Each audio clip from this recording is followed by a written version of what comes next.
Do you guys know how hot it is in here? Because I have to turn off my fan because the mic picks it up. But welcome to the show in a nutshell, where I cover the show in a nutshell on today security. So let's go ahead and dig in. Let's get it done. All right. Number one, create a unique database user for your WordPress installation. Don't use the same user in your database that you use for everything else. It's not a good idea. All right, that's not too hard, right? All right, and also when you set up those permissions, be sure your permissions are something like, have it on paper, alter, create, delete, drop, event, execute, index, insert, references, select, trigger, update. Okay, those will be in the show notes things. Don't worry about it. All right, make sure you have those set up for that user. Do not use grant options. Just don't do it. Don't let your WordPress user have grant options and privileges. Basically, that lets them grant abilities to other users. That's just not what you want at all. Trust me, it's terrible. And anyways, I don't want to get into it. It's a little more complicated than that. All right, I'm already going over on this. Okay, number two, don't use any defaults when installing WordPress. Talking a little too fast for myself. Basically what this means, don't use the WP underscore as the prefix. That might blow up plugins, but those plugins probably aren't mission critical, so I wouldn't worry about it, just because the authors of those plugins wrote that part in manually. Anyways, side note. Okay, and then what else? Don't use default. Oh, don't use admin. Don't use admin. If you use admin, the default username, you're on the wrong slippery slope. Also, a bonus, don't use the same, like for your database name and your database user, don't use the same username for your database user. All right, number three, we're getting there.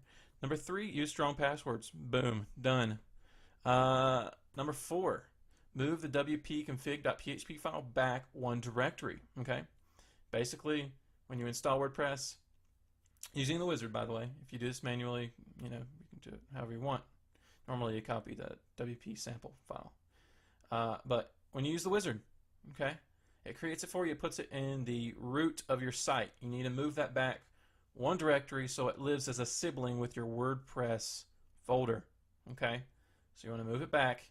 WordPress won't have any problem accessing it, but people going on the web will. So that's a good thing. All right, don't let people access your WP config file. Number five, change the author slug using edit author slug. Okay, even if you don't use admin as your username, I can still figure out your username if you don't use this, because I can go to author / whatever, and if that happens to be your username, I can figure that out. A lot of themes will give credit to the authors. They'll have an author section. I can go to that link, click on it, and it'll say author / your username. We got to change that. We got to make that different. And so, that's what you got to do. All right, so that's number five. Number six, check your file permissions. Folders, 755. Files, 655. And your WP config, be as secure as possible with that. Okay, it's a good idea. Use login lockdown. This is number 7. Secure against brute force attacks. Login lockdown will block people if they have too many failed attempts to log in, and you can also set an option to turn off, good error messaging. What I mean by turn off good error messaging is meaning if I type in the right username, it'll say password is wrong instead of username or password is wrong. I don't want anybody to know, what their error was, because it's just not secure. But I do want to give them an error. Say, something's wrong. Let's see. Hide your WordPress version meta tag in your themes, right? Number 8. You can do this using remove_action method in WordPress. Use the two parameters, WP_head, and then your second parameter will be WP_generator. Okay? Remove those. Remove the meta tag using that function. Okay? Drop it in your functions.php file. If you're using a theme that's not yours, that you don't maintain, if you do that when that theme is updated, that part will be deleted. You'll have to add it back in. So sometimes using a plugin is okay, but I don't like to do that because it's just one line of code. Why use a whole plugin for that? It's not something I like. which is why you can use something like WP Security Scan to turn that off, which is number 9. Check your site's security status. Okay, this doesn't mean it's going to make your site secure.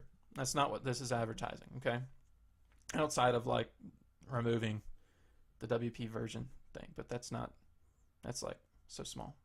Anyway, so this basically goes and scans your site, tells you what your file permissions are, if you have any bad things going on that you need to check out, make sure everything's okay. It's going to let you know if you have any folders running 777. It's going to check all like your htaccess file, make sure all the file permissions are okay. So it scans. It's like a scanner. It tells you what's up. All right. And if you get red on the htaccess file, just know that sometimes you don't have that file created. That file does not come with WordPress. So if you don't have one and it shows up as like 0 under the file permissions, it means you don't have it. Don't worry about it. Unless you're like OCD, then I would just go create one and not have anything in it or whatever, you know, be ornery. All right, number 10, back up your website. Do it. And finally, number 11, don't tick off hackers. Don't go to somebody's blog, make fun of them and tell them that they're not secure. Okay. They're going to go hack you. It's not cool. And that's it in a nutshell. That's the show in a nutshell. If you like what you got, please go to /tip at this domain, kevindees.cc, and, you know, give me a little feedback there. I'd appreciate it. You know, it's called tip for a reason.